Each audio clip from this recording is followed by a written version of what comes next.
Welcome to Prime Life. We call it Retirement 2.0. Leave each episode with tips and new ideas to help you navigate retirement in our new age. It's your time. Make it count.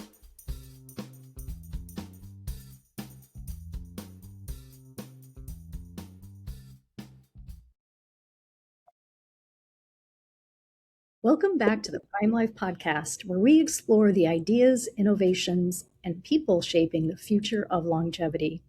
If you're interested in the future of how to save for retirement, longevity innovation, and building solutions that truly meet people where they are, this is the episode you won't want to miss. My guest today is Jen Anderson. She's a professional wing woman. I love this description. She's going to tell us more about that. Specializing in strategy, collaboration, communications, and business development. She works with business owners to help them find gaps and opportunities that will allow them to get out of their own way. Her clients claim time, energy, and money. How did she create the Wing Woman business? I'm going to let her tell you about that. And I'm also going to let her tell you about how she weaves that into my favorite topic, fitness. Jen, welcome to the Prime Life podcast. Tell our audience a little bit about yourself. And then we'll dive right in. It's great to have you here. So I can tell you about how I became a wing woman and what in the heck that is, because most people don't know. And yes, I did create it myself. And yes, it is as fun and cool as it sounds. But short journey to get there, short journey after 20 years in fitness. So back to your favorite subject and also mine. I spent 20 years in the fitness industry, 20 plus. And did all of the things, was part of a leadership team for a large size fitness facility, and really thought I would retire from there. I loved that job, loved everything about fitness, and I still do. But there came to be no more growth for me. There was no more challenge. I was really in one spot, and that's where I was going to stay. And when that became obvious to me, and the question from, the organization was, well, you're going to stay right here and keep doing this job, right? I was kind of like, wow, this is it. Like, I've peaked. And it would have been easy to stay there and to keep doing that job. I could have done it with my eyes closed at that point.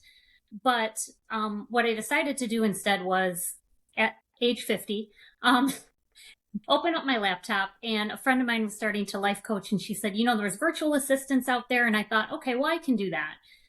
Because in my fitness role, I did all of the things. I did marketing, I did lead generation, I did talent acquisition, I did all of coaching my team. I had 50 contractors, 100 classes, all the things.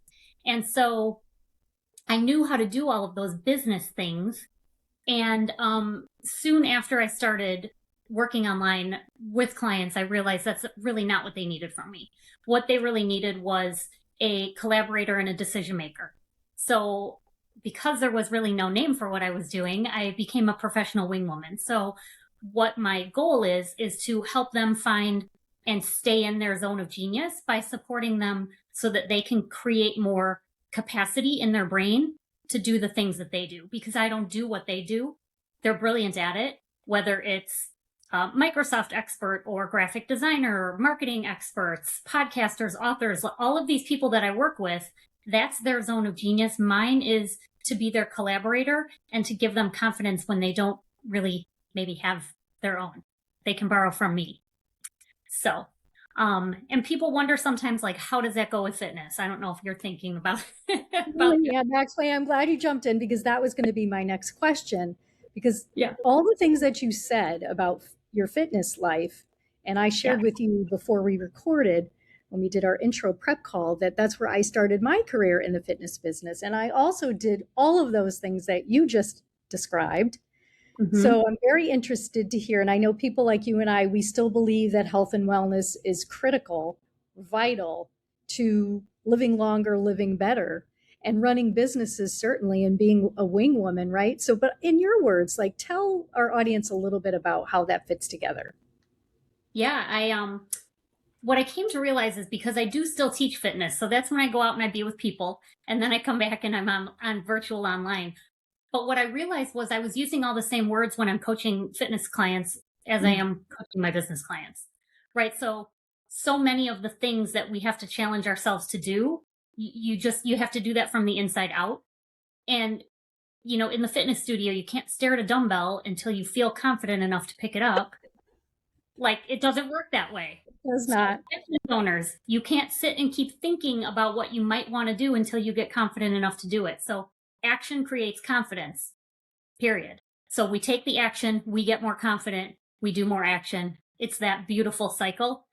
You can't confuse something that you can't do with something that you've never tried. So sometimes in, the fitness world, I'll say, well, this is the moves for today. And people look at me like, you must be losing your mind. I can't do that. And my response is, you have never even tried. You don't know if you can do a burpee or whatever it is. And same thing with business owners. Oh, I can't do that. Have you ever even tried? So let's do something hard. Let's let it be hard, because really you're bringing your whole self to this job. You're bringing both sides of this coin, your physicality and your business brain. So those two things really, if they're in harmony with each other, is when I feel like you can actually get the most from yourself in both of those worlds. Because otherwise you're playing catch up somewhere. You're catching up on your sleep or muscles that hurt. And okay, I'm over 50, 53, and aches and pains, I wake up with them. Mm-hmm. If I don't move my body, they're getting worse, not better.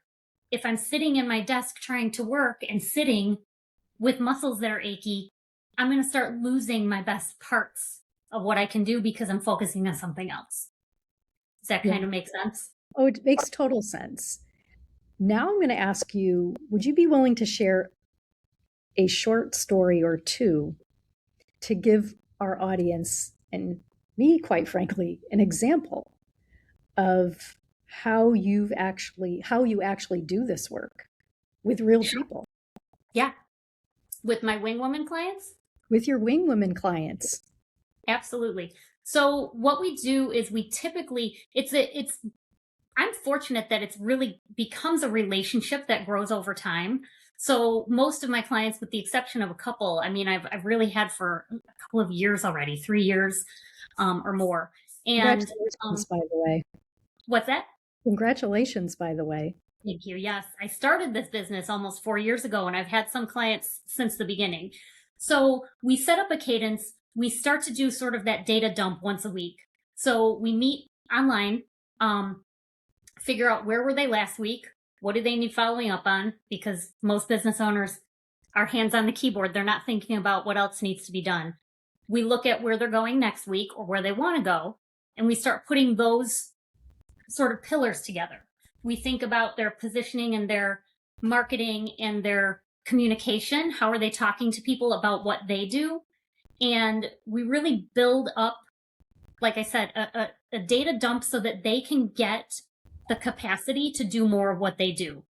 And so, for example, I had one client, and when I first started working with them, there was just all kinds of things all over the place. They didn't have any team. It was just me coming on. I'm going to be your wing woman. And after, would you mind me interrupting for a minute? Can you tell us what type of a business that was? I think that'd be interesting too. Yep, marketing specialist. Okay. Yep, marketing specialist, graphic design. And there were all these things in play.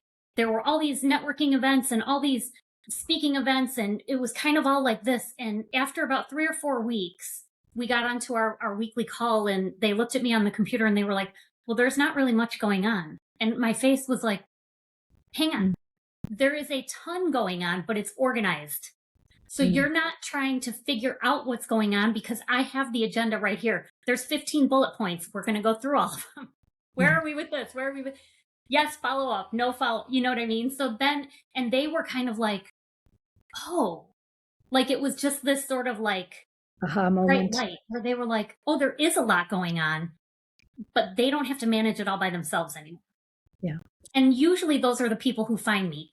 Most of the time when I start with a new client, they come to me and they go, I don't want to do this by myself anymore. Mm-hmm. Yes. And then my answer is, you probably need a wing woman. Yeah. I'm still fascinated in thinking about the wing woman, and I can guarantee you that there are others out there that are saying the same thing. There are small business owners. I also, as I shared, I'm a former entrepreneur, actually a serial entrepreneur, good, bad, and ugly. I did have my partner in all of those 3 businesses was my husband, is still married to the same guy, believe it or not. And so I did have someone. However, there were times that we didn't have anyone really to give us advice. So we, through trial and error, common sense. And I think when you're a small business owner, you pick up how to be a marketing person. Yeah. Marketing communications. And we know one big thing, which is sales, right? Because if sales stop, business stops. Yep. Go ahead. Oh, I was just going to say one thing that I hear too a lot from clients is I don't want to talk about myself. I don't want to sell myself. I'm like, I'll sell you. I will sell you all day because that's what I believe in what you're doing. I'm not picking these people at random, nor are they picking me at random. We already have a relationship and now we're going to start to work together. I'm happy to I can sell you all day. Yeah. And it's very genuine and it's very authentic because I believe in what they're doing. So sometimes it's hard to read the label from inside the bottle. Yes. They're like, I don't know. Why would someone want to work with me? I'm like, I can give you 10 reasons right now. And then share it with people. Yeah, I think what you just said is powerful.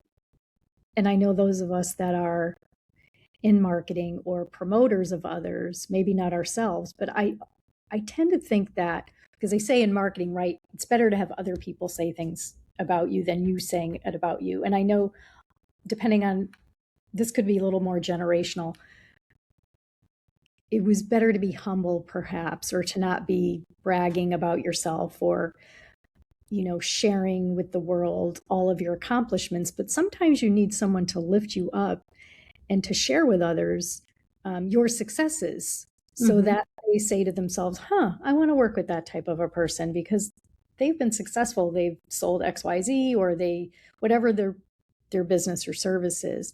But I do think some of it could be generational, that we were maybe taught to not toot our own horns, which is good to a degree. However, the other degree, it's not. And that's why I think individuals like you are working with small businesses and helping them, celebrate who they are. But also, again, you're looking at it from a different perspective because that's not you. You're from the outside. Like you said, it's easy. It's hard to read the inside. It's hard to read a label from the inside of a bottle. I love that. I love that analogy. Yeah. I'm going to be using that again. I'm sure. So how does this all show up in your own life, and what outcomes have you experienced by living this mantra? Well, I decided that I was going to start doing hard things. There's like the season where, like, I've been in fitness, like I said, for all these years. I've done a little bit of everything, right? I've run some marathons, I've run some 5Ks, I've done some hard, weightlifting, all that stuff. And I am now working in a small studio with people that are much younger than me to be the mom. But I love it. And they truly treat me like I'm the exact same as them. And they have challenged me to do some really hard things. So this past fall, I did my first high, which it was super fun. And it was the hardest thing I've ever done. And I did it with a partner, another trainer I work with who's 20 years younger than me, 20 times stronger. I'm going to have you pause for a minute. Can you explain what High Rocks is? I personally know what it is because here at Nassau Financial Group, where I work, our fitness center director is putting together, he put it out there, the information, and I put the video together. So I know the different events, but there's still many people that don't know what High Rocks is. So when you said that's the most challenging thing, I can only imagine. Can you just share what High Rocks is? Because it's pretty amazing. And we'll get that answer after a brief word from our commercial sponsors. Nassau is always working harder to be your carrier of choice. We offer insurance products that can help you meet your retirement goals, such as protecting your savings, securing lifetime income, or paying for healthcare costs.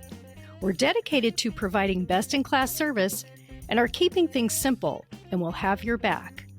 We have around 400,000 policyholders and contract holders and have been doing this for a long time, 170 years. But we remain humble enough to always try to improve. For more information, visit nfg.com. Nassau insurance products are issued by Nassau Life and Annuity Company of Hartford, Connecticut, Nassau Life Insurance Company, East Greenbush, New York, or Nassau Life Insurance Company of Kansas Overland Park, Kansas. Subsidiaries of Nassau Financial Group, products are not available in all areas. Policyholder counts are for all Nassau companies as of September 30th, 2022, and are subject to change. Yes.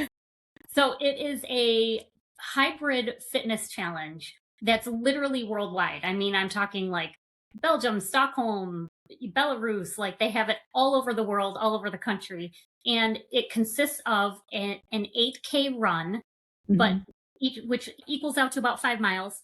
But each of those, you run 1K and then you do 8 strength stations. So in between those strength stations are, I'll go through them quickly, a ski erg, which is the standing ski pole for 1,000 meters, a sled push, and I'm talking just for single women, 245 pounds pushing a sled 100 meters, 145 pounds pulling a sled 100 meters, broad jump burpees for 80 meters, farmer's carry with 35 pounds in each hand, a 1,000 meter row, walking lunges with a 22 pound sandbag for 80 meters, and 100 wall balls is the end. So, and in between each of those, you run 1K. So it's a little more than half a mile. Yeah, it's crazy. Yeah. And so you did this? I did. And when I was training for it, it just reminded me that like we can do hard things. It really kind of sparked me to get sort of a renewed energy, even for my business and for my clients and for all the things that we do, because it was like, I wasn't sure I could do this, but the people that I was doing it with, they all totally thought I could do it. I was feeding off of that from them. And I did do it. And it was interesting too, because when you went out there, you think to yourself, like, these are going to be like elite athletes. There were all ages, all fitness levels, people that were doing it in 50 minutes, people that were doing it in 3 hours. You pick. It was so empowering to do that and be successful at it. And then have other people that I know in my world go, well, if you could do that, I'm like, yeah, you could do it too. Right. And it just reminded me that like the journey is in the hard stuff. There's not a destination. It's not like when I finished High Rocks, I was like, okay, that's done. I'm the best. That's not at all true. I was like, that's done. And I don't want to walk anywhere for two full days. But I'm wondering if within your world of fitness and business strategy that you just described, when I was in the fitness business, I would say to people that exercise was a journey, not a destination. And it sounds like I'm hearing that from you in terms of doing hard things. Again, we're talking also about living longer, living better. It's not too late to start. It's not too early to start and to understand that your fitness, however you choose to approach it, is important. Yeah. And even in the training, when it got hard, it was a reminder that I could only single focus. I could only try to do what I was doing right at that moment.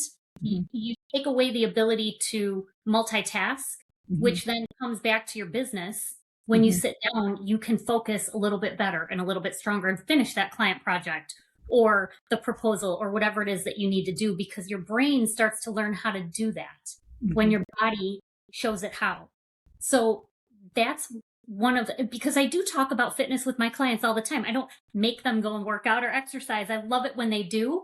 And I don't care what anybody does. If you take a walk, if you do pull-ups, if you run marathons, do not care.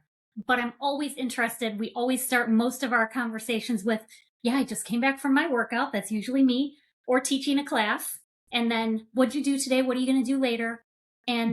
Or is it about the rest? You did something yesterday, so today's a rest day. Like that all plays into it, because your body starts to train your mind on how to do that stuff. And it keeps you sharp, and it helps you be creative, and it helps you create the capacity and remember more things. Sometimes people say that to me, they're like, how do you remember all this stuff? How do you keep it straight? I'm like, because I work my body really, really hard. Yeah. So my brain has the capacity to remember multiple clients' things all at once. Yeah. No, I do believe like the saying, the body, mind, and soul, but I do believe also, and I think you alluded to it, it's really the muscle memory and creating healthy habits and being consistent, and also pausing when you need to, and not judging yourself too harshly.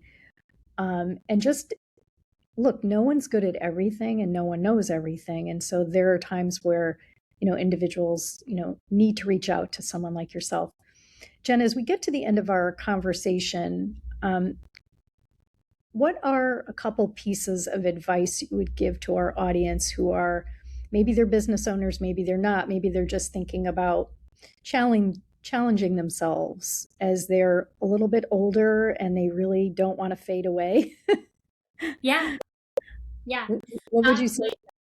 Yeah, I would say a couple of things. Number one, just start where you're at. Don't think about where you should be, because friends don't let friends should on themselves. Don't think about where you should be. Think about where you are right now, whatever that is, and then take that first step, but then you have to keep taking it over and over. So it's the consistency, and then it's the realization that sometimes people will say, like, how do you do this on days that you don't want to do it? And the answer is, if you don't do it when you don't want to do it, you don't get to do it when you do. So right now, while I still have my physicality for the most part at my disposal, I need to keep doing that if I want to be able to do it 30 years from now. You know what I mean? So there isn't really any other option to... Now, do I rest? I absolutely rest. I rested today. Full disclosure, did not work out.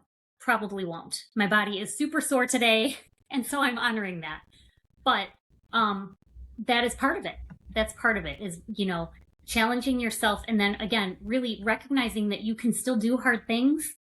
I created my own business when I was 50. It would have been real easy to stay in that job that I could have done with my eyes closed and earned a paycheck, had some benefits, but I was like, you know what? I think I have more to give. And that's kind of what really spurred me on. And I'm glad that I did. Yeah, I love that you have more in your tank left, and I think that's fabulous. Yeah. So we always ask our guests this. Why do you do what you do? You could wake up every day and do lots of things, but you're choosing to do this. What's your why? My why is because I so enjoy meeting people, connecting with people, speaking the names of my clients in rooms that they're not in, sharing all of the things that they're really good at, and helping them become more of them. Because when I was struggling in fitness a little while ago teaching, one of the studio owners said to me, "Hey, Jen, this is feedback. We think you're great. We know you know how to do all the things and push up, but we need more Jen. That's why we hired you. We want more Jen." And I was like, that was such an eye-opener for me that I want to give that to other people. Like, they wanted more Jen. Now, God bless them, that's what they get. So whether they like it or not. Yeah. But now I get to do that for other people. Like, I want more for you because I see that you can get there. And like, I know that because I'm already walking that. So that's really what my why is. When I meet those people that are kind of like, almost like sitting on their hands. And like I said, I don't want to do this by myself anymore. I'm like, you came to the right place. Yeah, I do appreciate that. And I think the bottom line is, what we want for ourselves, we should want for others. I really loved what you said about speaking their name when they're not in the room. Yeah. I talk about that all the time to some of the young women that I mentor. And I try to do for them, because that really is can be very powerful. So I'm glad you shared that today. If individuals want to get in touch with you, Jen, what's the best way? We're going to put everything in the show notes, as I mentioned to you earlier. Connect with me on LinkedIn, send me a DM. My Instagram, I've given also, and that is, I usually put more of my fitness journey in there, but happy to connect there too. And then really my email, which I'll give you and put in the show notes, janderson5969@gmail.com. I don't have a website. I didn't need one when I started, and I'm doing okay. So I'm just going to keep doing the way that I'm going. You know yourself, and you know what's working, and why if it's going really wonderful. And I give you credit for jumping into the deep end. And like you said, you could have kept going, kept taking the paycheck, but you knew you had more in the tank left. and you Yeah. wanted to challenge yourself, and it sounds like you still continue to challenge yourself, and you challenge others that you work with. So kudos to you. We love to have guests that as they're aging, they're stronger than ever, better than ever. The best is yet to come.